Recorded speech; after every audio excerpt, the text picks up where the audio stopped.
Hello, everybody. Welcome back to my channel. Some of you guys might know about this, but I just found out about it a week ago. So, not only is there the Freemasons of the people that we know of to be Freemasons, but they also have another sect, which are the Prince Hall Freemasonry. And this came through my feed last week, and I was like, what? I didn't know nothing about it. So, there's this video, it's a documentary in Congress, and this black gentleman talks about it, and he states that the black community came up with it, and the white community stole it, just like they've stolen a lot of things, right? So I was going to share that with you guys. It's like an hour-long documentary, but then I started looking at a couple of other videos tonight, and they're one and the same. They all worship Lucifer. I thought the singers or like Shaq and Kobe Bryant, I thought they were all part of the white masonry. Well, no, because they don't allow blacks in that. That's why there's the Prince Hall masonry. So they do all the hand gestures, they do all of that. They're just a different color, and they're in a separate group. And the ladies of the black men are called Eastern Stars. Just type it in. Just type in Prince Hall Masonry, and you're going to see a slew of things. You'll see some of their silly. It looks like a quinceañera. They're in a hall, and the women walk in dancing, and the men walk in dancing, and women, and it's just. They walk in and they like circle the front and they walk back out. I'm like, what the heck is that? It's weird. But I thought that the Prince Hall Freemasons, the black ones, I thought that they followed the father because of one video I'd seen. Well, that's not true. They don't. None of them do. They all follow Lucifer. They all follow Satan. And it has nothing to do with the father that we worship. So check out this video. There's two of them. One of them, apparently, Whoopi Goldberg wore on The View, I guess it was, a purple Freemason jacket that only men are allowed to wear. And she really upset the Prince Hall Freemasons. And there was a lot of backlash. And apparently she said, there's two stories. One, she said, oh, it was her brother's, and then she said it was her dad's or something, and that they said she could wear it, which they would never do. And at least from these other, Prince Hall Freemasons said they would never do that. And then there's this other story where she said she didn't know what it was, and da-da-da. So anyway, they let her have it, and she apologized, and, so that's one clip and of a guy talking about that. And then there's another clip where a guy explains a little bit more. And this video is very explicit, very sexual. They talk about things like that, and it's quite disturbing. So don't watch this with your kids. This is not for kids. And they seem to be no different than the other Freemasons. They do things to the children, and apparently that's what the all-seeing eye is, or the whatever. They'll explain it.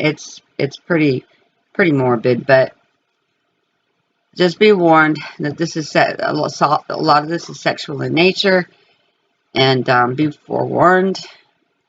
And yeah, if you don't know about them, you're going to know about them now. All right. Have a great, blessed day, everybody. Apparently, people are trying to understand what's special about this jacket. Now, this is a jacket. Is Whoopi Goldberg. This is also Whoopi Goldberg. And this is also Whoopi Goldberg. This is a jacket. This is Whoopi Goldberg in that jacket.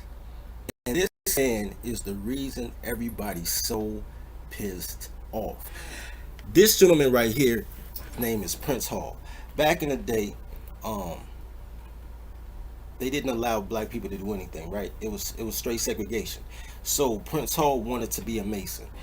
In America, there's a lot of different chapters of Masonry, but in America, they use the Scottish Rite brand of Masonry because Ben Franklin, um, George Washington, blah blah blah. They were all from Britain or of Britain, so of course they would use the Scotland version, right? So the Scottish version of Masonry was what's going on in America, and a black guy, Prince Hall, said, "Yo, I want to be a Mason." They was like, "Nah, I don't think so." But he was such an outstanding human being, such a outstanding individual, that they said, "You know what? You cool. Like, I don't really mess with the rest of y'all colors, but Hall, you're cool. So we'll let you have a branch of masonry. You can use the signs and symbols, you can use the books, but you can't be of us. We'll give you a black chapter, your own little charter. It's you, it's just your thing. It's just black people, but you can be a mason. You're not a real mason, but you a mason as far as with black people. You a black people mason, right? That's separate but equal stuff, right? You a black people mason. So Prince Hall, you go out, be fruitful, and multiply, which he did. So Prince Hall masonry is black masonry. I'm not even sure if there's any white people in Prince Hall. I mean, white people try to culturally appropriate everything, but I really don't hear about it because if they have a choice, they would rather be direct with the Charter of England. So Prince Hall masonry is where anybody who want to be a mason and they black, but you know what I'm saying, they you have to be invited into it.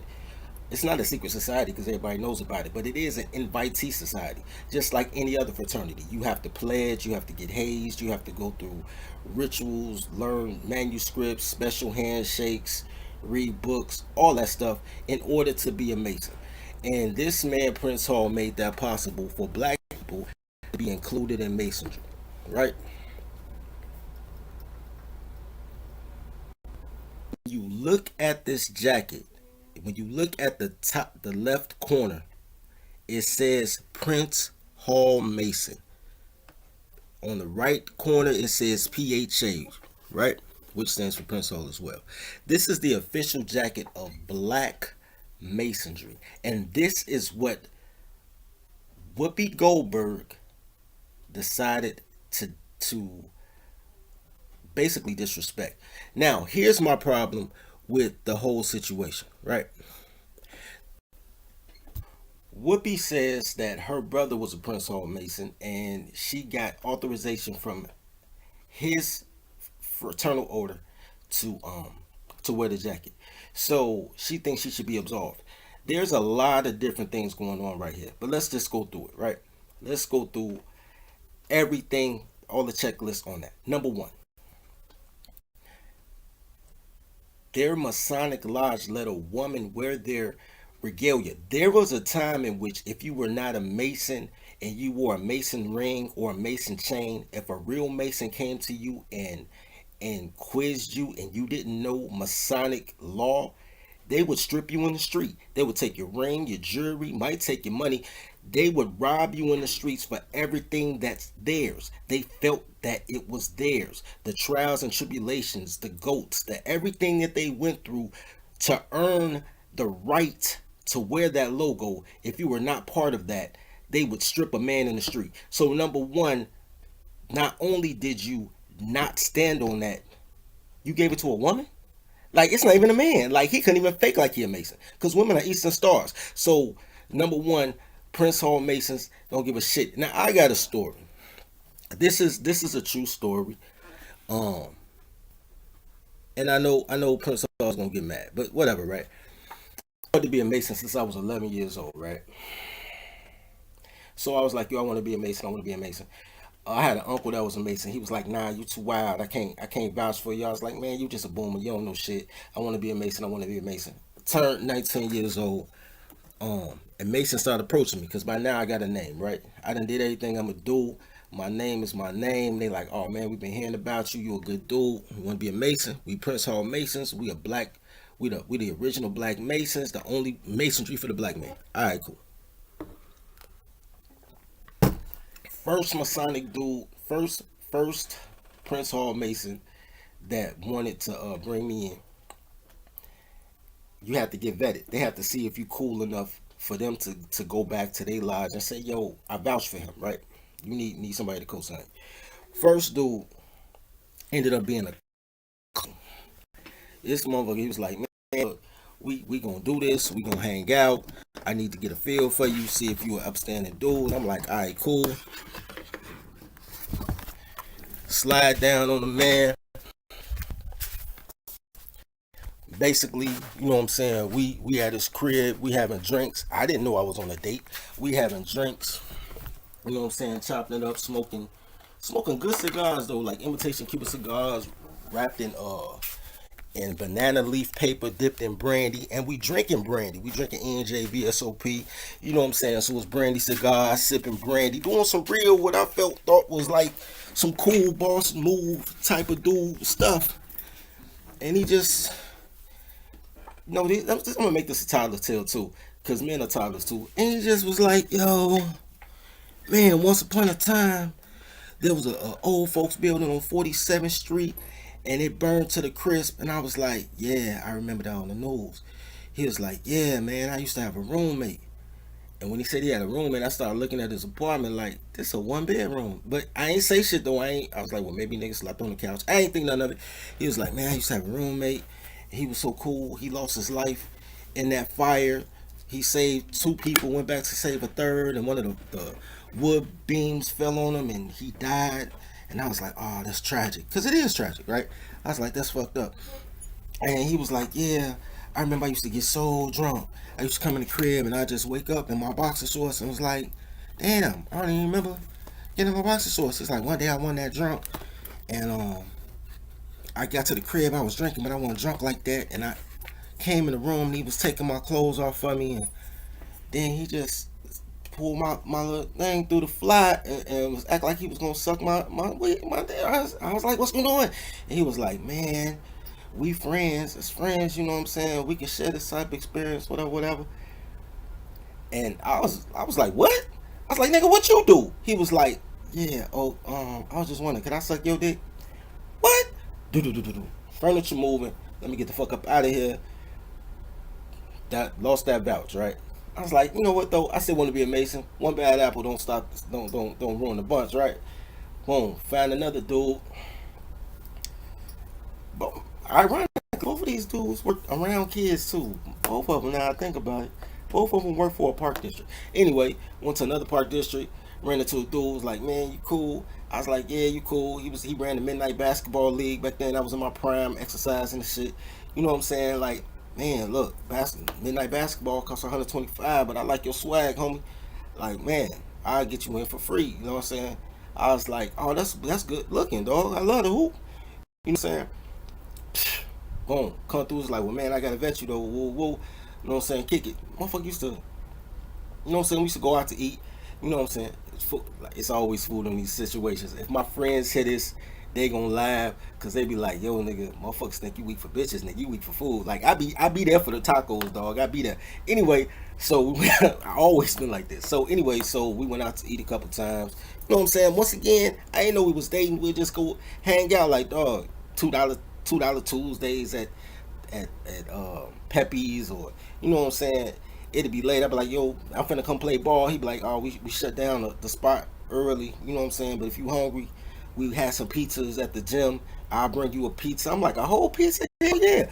Like, dude, we just used to feed the shit out of me. anyway, anyway, he was a Prince Hall Mason. He tried to come at me. We had a whole situation, of course. So he was like, man, I'm finna go to Harold's real quick, grab something to eat. You want something to eat? I'm like, yeah. Make a long story short, we got to Harold's, and the motherfucker felt on my leg and was like, man, what's up on my chains? And I'm like, what? We're in the middle of Western Avenue. If you're from Chicago, you know how big Western Avenue is. Nigga, we fighting. He had a Astro van. It was an Astro or but the one that didn't have no armrest. And he driving with the left, swinging. Because I'm two-piecing his ass from the passenger seat. Like, motherfucker, stop this van. Pop, pop, pop. He jamming me with the right hand, with his left hand on the steering wheel. But now we doing donuts in the middle of West. And I'm like, stop this motherfucker. Let me out. We fighting, doing circles on Western Avenue. Dangerous as shit. But I'm like, nigga, I ain't going. That's how I lost my second vouch for Prince Hall. So at that point, I'm like, yo, I don't even want to be Prince Hall. And I wasn't. I became full letter. Anyway, I say all that to say this. And that's no disrespect to Prince Hall, because I got real friends that's Prince Hall, and we be cracking jokes about that. Like, y'all let anybody in, my nigga. But they thorough dudes. But the motherfuckers that was trying to bring me in weren't thorough. Anyway, so the reason that they use Prince Hall is because I digressed, but it is tale, so that's that Tyler tale. The reason they use Prince Hall is because it's the Black Masons. What they want to do is, as always, use a black woman to infiltrate Black America, just to test the temperature to see how emasculated and castrated black men are. Like, are they still going to get mad that a woman put on a men's jacket? Only men can wear this jacket. Only men. So a woman in this jacket, period, is out of bounds. But will they be mad enough? And then how can we disrespect the longest standing fully black organization?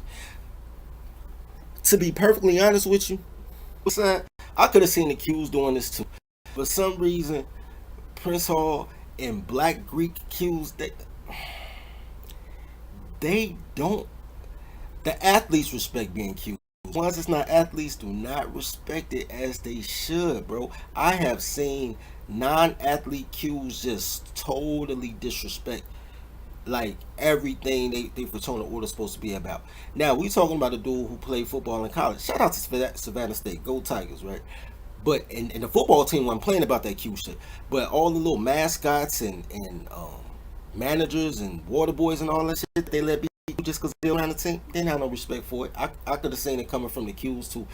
Um, so that's what they doing, man. That's why people are really mad about um shouting. In actuality, this is the same game that they always play. This isn't a new brand. This isn't a behind the scenes. There's some secret thing going on. This is the same. We're going to send black women to disrespect black men to see if black men gonna man up and choke these bitches in the streets, which they never do. They just be like, women should know better. It is not women's responsibility to honor your man code. It's up to you to enforce your man code. If you cannot enforce it, then your shit deserves to be their shit.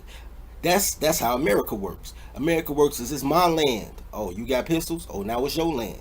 If you can't enforce your stuff, you just stacking stuff up for the biggest bully on the block. And right now, these Tyler's the biggest bullies on the block. Only because y'all don't even understand that they're your bullies. Like, you can't even stand up globally as a man with other coaches because they looking like you can't even beat your girls. How the fuck you gonna stand up to me and you can't even beat a girl?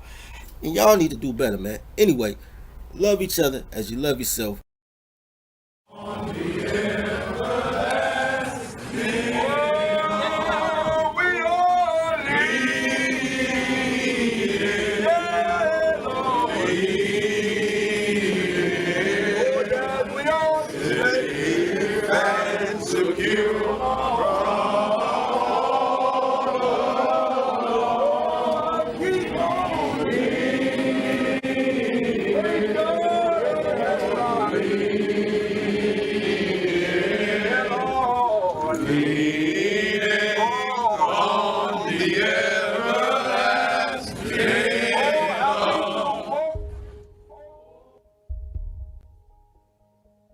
What does Booker T. Washington, Thurgood Marshall, Richard Pryor, Sugar Ray Robinson, Nelson Mandela, Elijah Muhammad, Louis Farrakhan, Scottie Pippen, Shaquille O'Neal, Jesse Jackson, Al Sharpton, Medgar Evers, Nat King Cole, Reverend Calvin Butts, James Clyburn, Benjamin Crump, Elijah Cummings, Don King, Roland Martin, Michael Jordan, Ricky Smiley, Tom Joyner, Bill Cosby, and Steve Harvey all have in common besides being black men? Well, if you looked at the title of this video, I guess you have figured out that they are all Prince Hall Freemasons. Trust me, the list goes on and on. Right now, currently, we are in the month where America likes to say they are celebrating Black history. But while they speak on our history, their truth is always edited. Like, if I told the story of Black people in America and left out their time in captivity being slaves, people would aggressively accuse me of leaving out or editing our history. Yet after slavery, the story of Black people in America has become seriously edited. And the sad part is, there is very little fuss about it, because most people just don't know.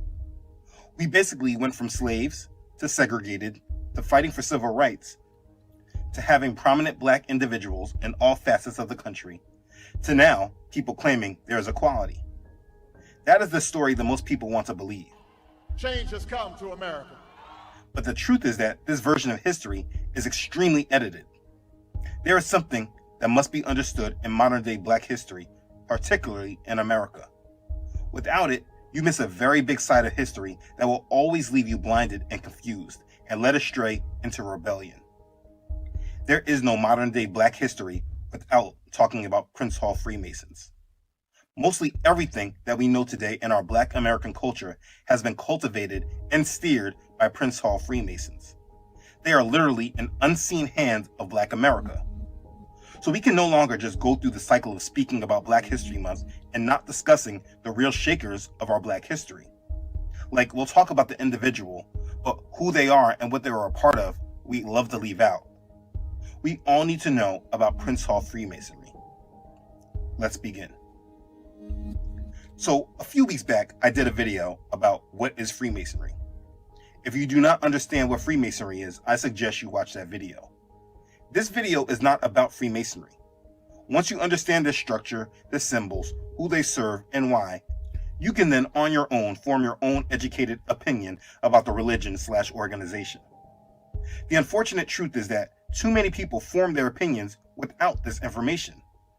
That information is important to know, because if you do happen to step on this side of the information and then recognize how much influence Freemasons have had on our culture and way of life, how many prominent men of our society have been Freemasons, the information may be used as a recruitment tool for them because they frame it all as accomplishments and stories of empowerment. But understanding Freemasonry and then understanding the true bloodline of many of these men who became Prince Hall Freemasons, it moves from a vantage point of empowerment and success to now seeing people just plainly selling out. But our history today, unfortunately, has made heroes out of those we should look at as villains. But again, this video is not about Freemasonry. We need to discuss the hidden role the religion/organization called Freemasonry has had on our society as a whole, because whether you know it or not, Prince Hall Freemasonry is a backbone of the Black community. And even if you are not part of the Black community, you must understand there is an edited side of the story that we are being told. I'm sure many are not aware that in Black America, since the ending of the Civil War, Freemasonry was used as a tool for cultural improvement and advancement. It is what Blacks in America clung to as a source of equality, freedom, and justice. There wouldn't be a civil rights movement in America without Freemasonry. And maybe your initial thought is to cheer them on for it. But what if these goals and movements were less about equality and freedom and more about rebellion, walking away from our Creator, and a different form of slavery? We'll get to that. Either way, like I said earlier, the story of Black America cannot be accurately and fully told without recording the impact that Prince Hall Freemasonry had upon Black society. Behind nearly every pivotal turn in the history of Black America, Prince Hall Freemasons may be found, especially in the Black church. The foundation of Prince Hall Freemasonry was laid between 1775 and 1847. On March 6, 1775, 15 civilians were initiated in the Freemason Grand Lodge of Ireland, Lodge number 441, which had a lodge chartered in Boston, Massachusetts. These 15 men were Blacks from the Boston area. One of them was named Prince Hall. Now, this is important to understand and note. It wasn't the American Freemasons who initiated these men, but the lodges in England, so it wasn't like racism didn't apply to these men. In 1776, during the War for Independence between America and England, the 15 black men, including Prince Hall, formed themselves into a lodge which was called African Lodge No. 1, under the leadership of Prince Hall. There is a 300-page book known as Prince Hall's Letter Book, which provides much of the records about all of this and how the African lodges grew and spread. African Lodge, under leadership of Prince Hall, was held in high regard in the general community, aside from the racists who opposed them because of their color and race. The lodge was particularly attractive to leaders in the black community. It showed a different type of black man that was not seen in this country before then. Hall then established 2 new lodges, one in Providence, Rhode Island, and the other in Philadelphia. Remember Philadelphia, because they are important for another subject. African Lodge of Boston continued to meet and to grow in numbers, and Prince Hall remained its master until his death on December 4th, 1807. Prince Hall was succeeded as master of African Lodge by Nero Prince. It is claimed that in 1808, representatives of the 3 lodges, African Lodge of Boston, African Lodge of Philadelphia, and African Lodge of Providence, met together and organized an African Grand Lodge with Nero Prince as the Grand Master. And they changed the name from African Lodge to Prince Hall Grand Lodge in memory of Prince Hall. And they started expanding, adding more lodges. And this was the foundation of what is now Prince Hall Freemasonry. The Masons were not considered equals amongst their white brothers. They were barred entrance as members in the great majority of white lodges. And this was a huge reason why expansion was necessary. The lodge started to be used as an institution of union and social uplift in the black community. In a Masonic-run country, joining this institution seemed like a way of uplifting the black community and finding ties with their oppressors. They joined the great plan to serve the architect or God of Freemasonry. And the truth is that that goal and alliance in the end superseded the hate because of their race or bloodline, because it was a clear declaration that they were on their side. But it's not like they didn't deal with racism. To a great extent, the Prince Hall Masons were isolated from white masonry, although they seem to have learned and emulated many of the customs and usages of the neighboring lodges and grand lodges, so that they may speak in general terms of American Masonic practice, without having to distinguish between Prince Hall and mainstream when comparing other countries. The foundation that Prince Hall laid was the beginning of the rise of the Negro in America. Yet this story is seldom told in our history books and in our schools. I wonder why, if it was such a noble and admirable thing. But I digress. There's a lot of details on how they grew and spread their membership around the country, but the details are inconsequential. They grew and gathered black men into the Masonic traditions. Here's the thing that needs to be understood. At this point, we'll see the foundation of where confusion comes in the black community. If you take a look at the black community today and you see leadership, you'll see it in many different types of roles. Business leaders, politicians, civil rights leaders, etc. But it was not always so. If the white Masons were in power and they had a problem with even recognizing the Prince Hall Masons, then it's obvious that moving into those high roles in American society would take some time. So what did the Prince Hall Masons do? Because they were still leaders in their community. There was a huge attachment to the black church. And if you ever want to understand how things are so bad in the church today, you should know that from the start, when the foundations of the church in America were being built, it was already contaminated. Many of the black churches across the country were being run by Freemasons. In my research, it is said that it is normal routine for the opening and closing prayers in a Prince Hall Lodge or social function to be ended in the name of Jesus, and to include other exclusively Christian phrases during the prayer. It is said that only the Prince Hall Grand Lodge of California practices a craft, that means Masonic, ritual, which actually mentions Jesus. But it is a normal routine for Christian hymns to be sung during the opening and closing and during degree ceremonies and social affairs. It would not be unusual to hear or read of a Prince Hall Grand Master referring to the Prince Hall Masonic Order as a Christian organization, or members of the fraternity to say that only a good Christian can make a good Mason. Prince Hall Masons carry on in their religious manner while at the same time they claim to adhere to Mackey's 25 landmarks and to the ancient charges of Anderson's Constitution. The 19th and 21st of Mackey's landmarks and the first of Anderson's charges concerning God and religion clearly speak of Freemasonry being a fraternity that is adaptable to man, regardless of his personal religion, and no Prince Hall Grand Lodge claims in its constitution to be an exclusively Christian Grand Lodge. I mean, there are some non-Christian members, mainly Muslims, from the Nation of Islam.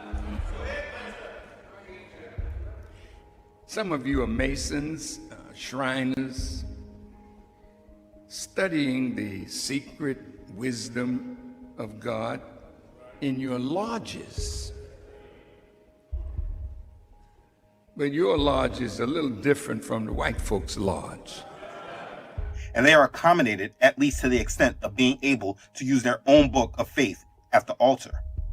It's ironic because in his book, The Secrets of Freemasonry, Elijah Muhammad writes, "A Mason cannot be a good Mason unless he knows the Holy Quran and follows its teachings.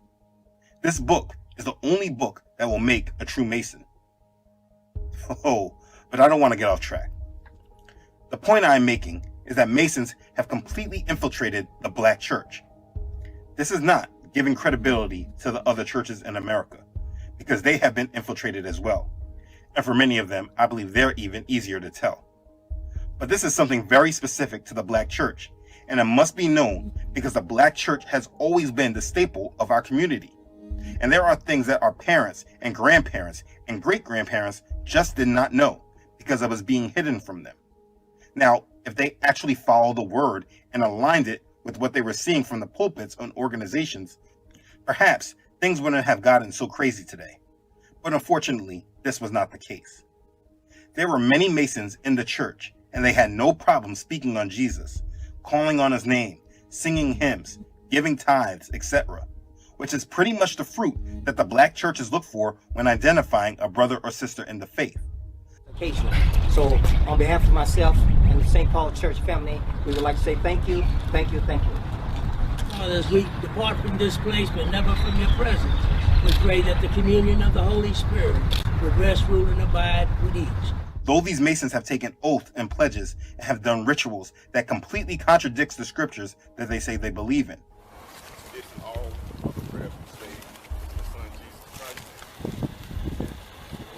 If you're looking for somebody to just say Jesus and say they believe in him and sing songs, you can be deceived. You see, in the South, initially slaves were not allowed to hold any religious service on their own. Religious services were held either by some member of the master's household or in secret. They did this to control what they knew or remembered from their past generations. When slaves did become allowed to hold independent religious services, this became their first taste of freedom and independent thought, except the false seeds were already planted in them by this time. The church really served as a guide for moral conduct and control for Blacks, not actually preparing the bride for the true Messiah.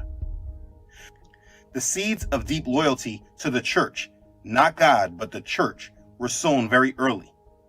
Folk songs and Negro spirituals were the method by which the slaves attempted to find meaning for their lives, and at that same time escape their horrible existence. Very simply, their identity was wiped away from them, and then reprogrammed back in with some crucial parts missing. In the late 1770s, the Black church movement began, with the founding of the first African Baptist churches in South Carolina, Georgia, and Virginia. A key factor in the Christianization of Prince Hall Freemasonry was the founding of the African Methodist Episcopal, AME, Church in Philadelphia in 1816 by Richard Allen. This was the first national organization created by Blacks. Richard Allen was a Prince Hall Freemason. He founded the AME. The AME is a Masonic church organization. And it's no coincidence that if you remember, this is where President Obama did the eulogy and told us what the Black church really was. church is and always has been the center of African American life.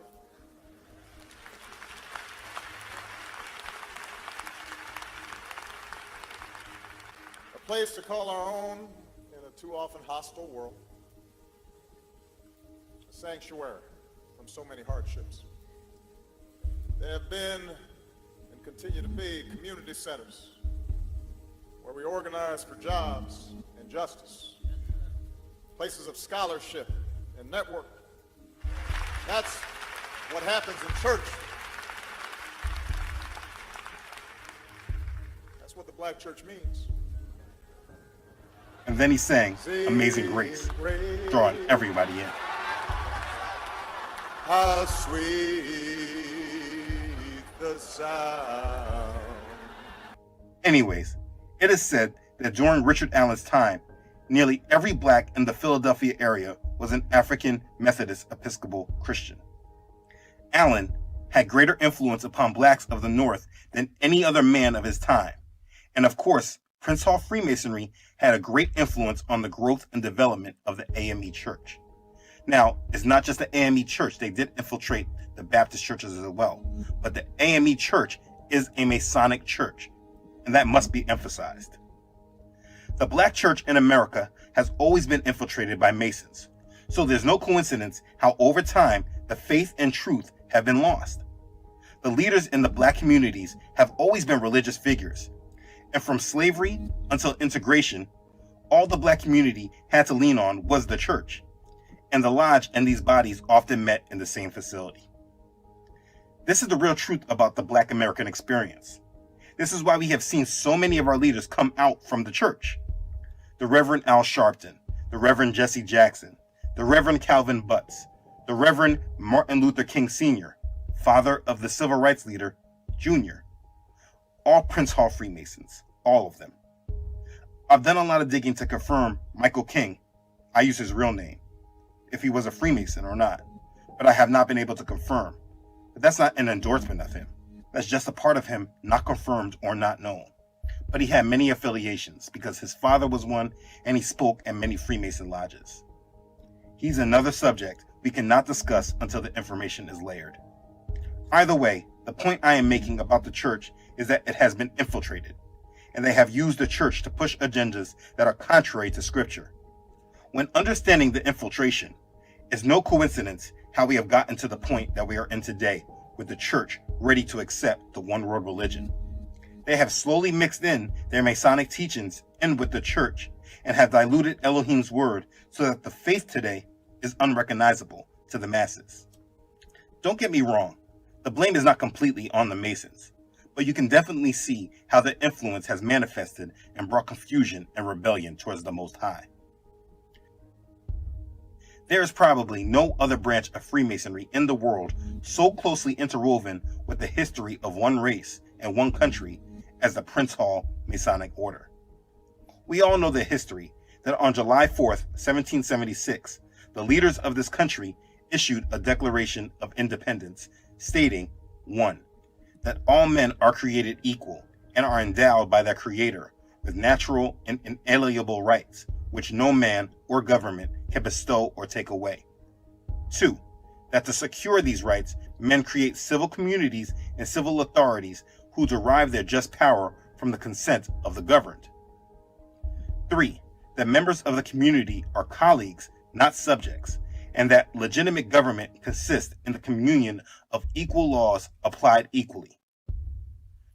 Black slaves, to their detriment, actually fell for and believed that this declaration also applied to them, and then rushed into action and began to organize the first phase of the black struggle to freedom.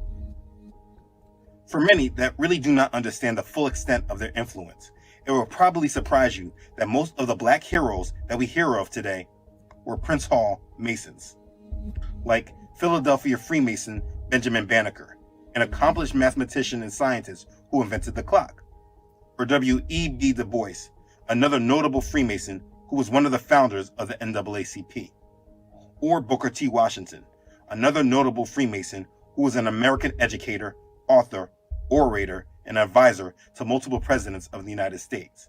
He was the dominant leader in the African American community and of the contemporary black elite. These men, and many more, were Freemasons. What it seems like is that if they had prominence in the 19th and 20th century, they held some tie with Freemasonry. And these men, and many more, because of their integration with the Masonic system, wanted to be looked at as fair and equal. Imagine and then understand, they were sharing the secrets with the same group of men that once enslaved them. They became empowered and wanted rights and freedoms, and their push for integration swept amongst the black community. There would be no civil rights movement without Prince Hall Freemasonry. And maybe your first instinct wants to be, well, at least they did something good for us.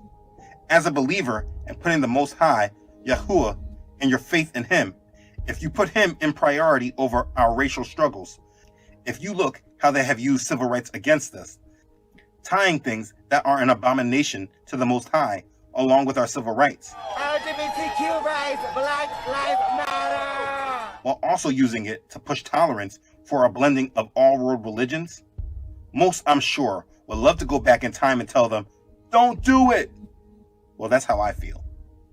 Anyways, like I was saying, our heroes of the past were Masons and had other purposes that were never revealed in the open, as this is what a Mason has, a duty to spread the light. So continuing on, the slavery to freedom age from 1800 to 1876 was crucial to the journey of Black America, and again, Prince Hall Freemasonry and Prince Hall Freemasons served at the core of the struggle. The founding of many universities and mutual aid societies for blacks, financial institutions, the gaining of political power, the Underground Railroad, the Civil War, the Emancipation Proclamation, all were directly influenced by Freemasons. Fast forwarding a little more in time, a subject black people love to discuss is Black Wall Street. Now don't get me wrong, what happened to them was a tragedy. But you should know that Prince Hall Freemasonry was strong there. You cannot leave them out of the conversation when speaking of the black experience in America.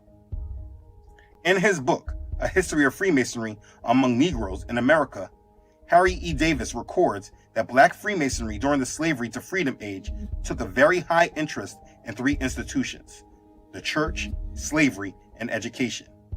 He writes, in 1807, there were about 1,500 colored people in Washington, 1/3 of whom were free.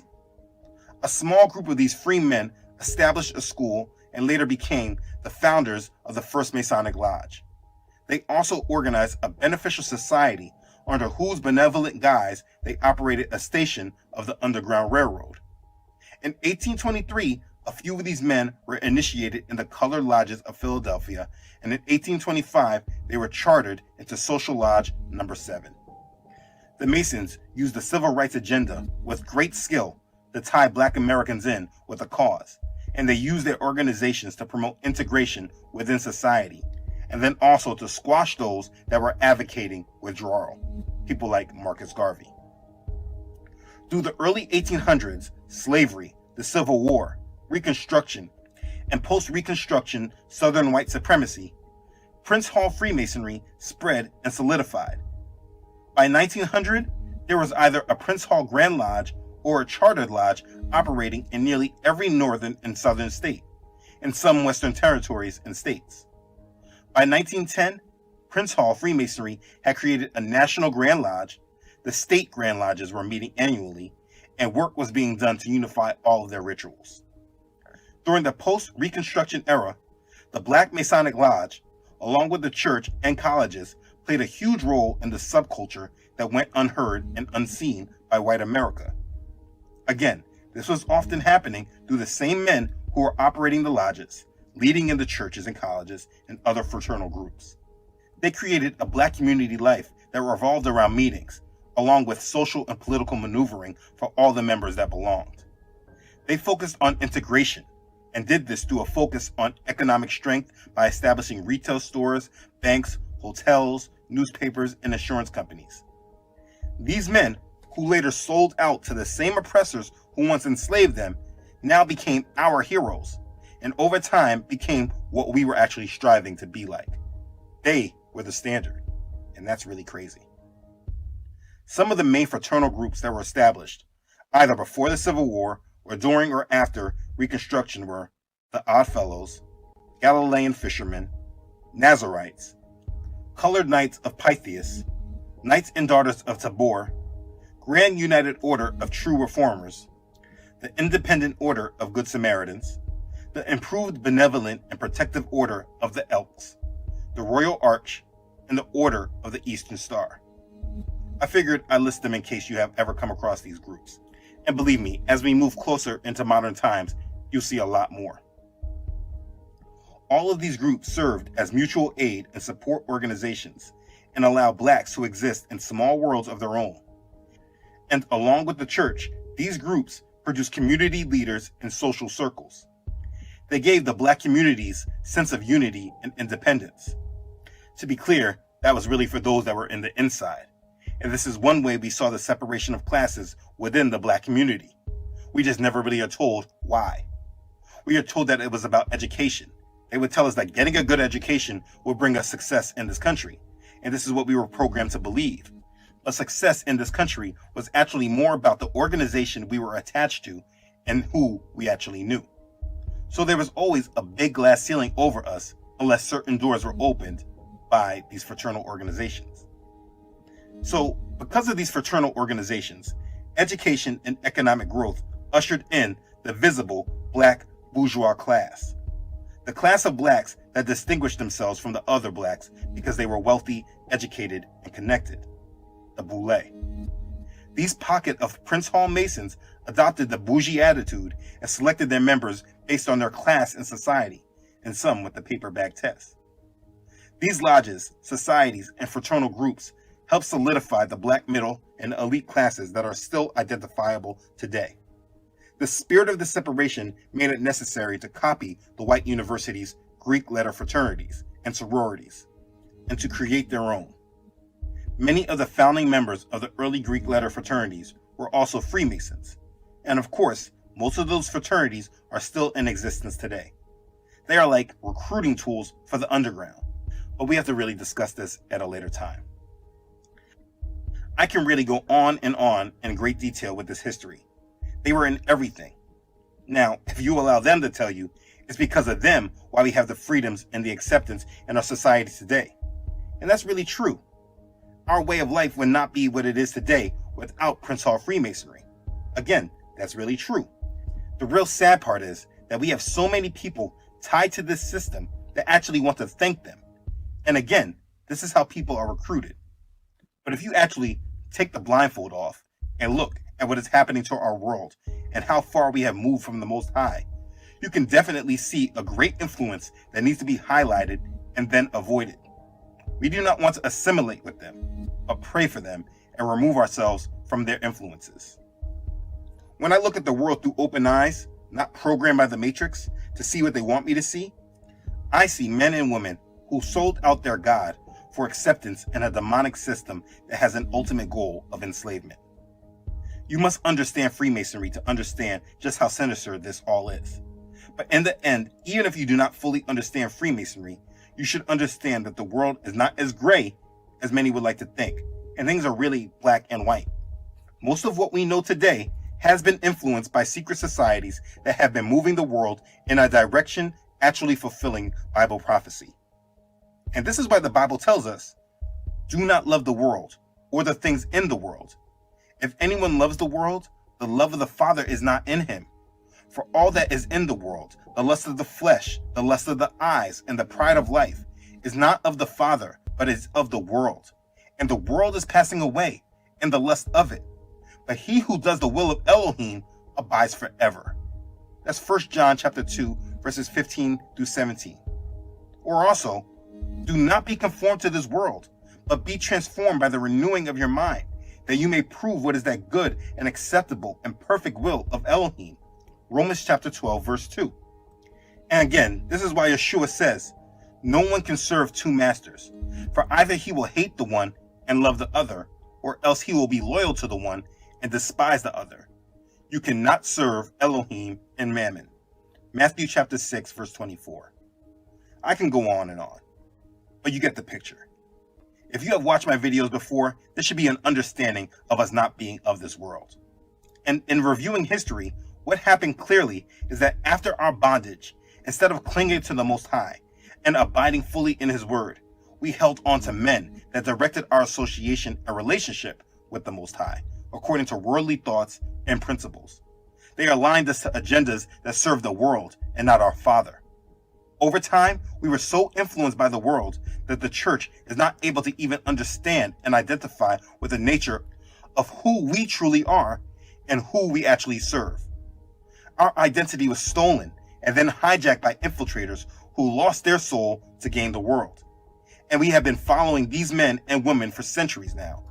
And we are now coming into the final fulfillment of all that was being done behind the scenes for all these decades. We are now seeing and identifying where all this is leading, and it's time for us to get off this train. This is why knowledge is power, and why knowledge has been kept from so many of us. But Father is giving you a chance right now, before His time comes, to choose Him or choose this world. You can't choose both. This is probably my longest video, and I'm sorry to those who don't really have the attention span to go through so much of this type of information. But all of this needed to come out. We cannot move on to other topics without understanding this one. You are in Black History Month that has been happening for decades, but all of this Black history has been kept from you. I want you to think about this when you maybe try to rationalize things. Why has this been kept from you? The truth is that most people don't really know the world really in front of them, and actually how much control Satan has in their actual lives. In the Black community, if you don't recognize how much Freemasonry has steered our community, then it's highly possible that you have not recognized how much influence the God of Freemasonry has had over you. Now, in the end, it's up to you to choose if that continues for you or not. But at least this information has been made available to you. I thank and praise Father for the opportunity to share this information that has been pressing on my heart to share since the beginning of this ministry. But it's always in Father's timing. There's more to share, but in learning, foundations must be laid. This is not about a political or social revolution. Freemasonry is about religion. Spreading their light is promoting their God to you. And this video is just about countering their goal, to try to bring awakening and call the true church to repentance and submission to the Most High without the worldly demonic interferences we have been experiencing since before we were all born. So I will leave you all with this information to digest. I ask you to pray about it and what Father wants for you. But I'll tell you very plainly that He wants you to serve Him. So for me, I am rejecting the God of Freemasonry, and I do not want His influence placed on my life and those that I love.